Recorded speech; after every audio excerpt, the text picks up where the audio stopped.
सडा शहराजवळील बाळगव्हाण फाट्यावर विजेचा कहर झाला असता पूल बसवण्याच्या कामादरम्यान हाय व्होल्टेज शॉक लागून देवदेठण येथील 28 वर्षीय गणेश भोरे यांचा जागीच मृत्यू झाला। या घटनेनंतर ग्रामस्थांनी ठेकेदार आणि महावितरणावर निष्काळजीपणाचा गंभीर आरोप करत दोषींवर कारवाईची मागणी केली आहे। मिळालेल्या माहितीनुसार शाळेच्या आवारात खासगी ठेकेदारांकडून विजेचे पोल बसवण्याचे काम सुरू होते। कामादरम्यान एलटी लाईन अचानक मुख्य हाय व्होल्टेज लाईनच्या संपर्कात आली आणि गणेश भोरे यांचा जागीच मृत्यू झाला। ग्रामस्थांचे म्हणणे आहे की हे काम कोणतीही अधिकृत मंजुरी न घेता सुरू करण्यात आले होते आणि महावितरणाच्या दुर्लक्षामुळे ही जीवघेणी दुर्घटना घडली। घटनेनंतर आनंदवाडीचे सरपंच गीते, ग्रामपंचायत सदस्य आणि परिसरातील नागरिक मोठ्या संख्येने घटनास्थळी दाखल झाले। दोषींवर तात्काळ गुन्हा दाखल करून अटक करण्याची मागणी करण्यात आली। या घटनेने परिसरात शोककळा पसरली असून विजेच्या कामातील सुरक्षा नियमांकडे होणाऱ्या दुर्लक्षाचा मुद्दा पुन्हा एकदा ऐरणीवर आला आहे। न्यूज एक्सप्रेस साठी धनंसिंग साळुंके यांची रिपोर्ट। इथे एक दुर्दैवी अशी घटना झाली। त्या घटनेमध्ये एक देवदैठण इथले काम करणारा गरीब माणूस आज त्याचा दुर्दैवी अंत झाला लाईटला चिटकून।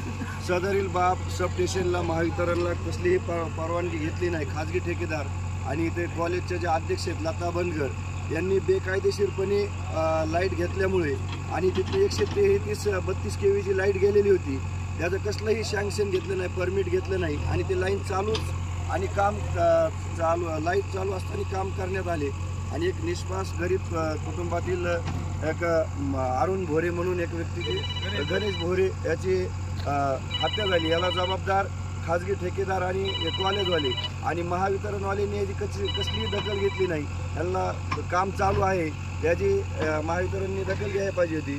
अद्यापर्यंत इथं महावितरणचे जामखेडचे कटर झोन साहेब बी आलेले नाही आणि खर्डा सब स्टेशनला अतिरिक्त चार्ज आहे शिंदे म्हणून, ते पण आले घटनास्थळी आलेले नाहीत। यांनी कसलीही दखल घेतली नाही।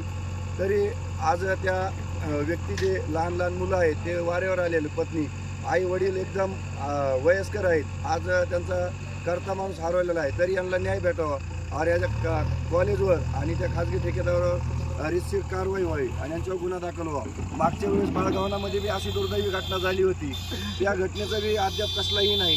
वारंवार या परिसरामध्ये घटना होत आहेत तर महावितरणचं कुठेतरी कारभार भोंगळ दिसतोय।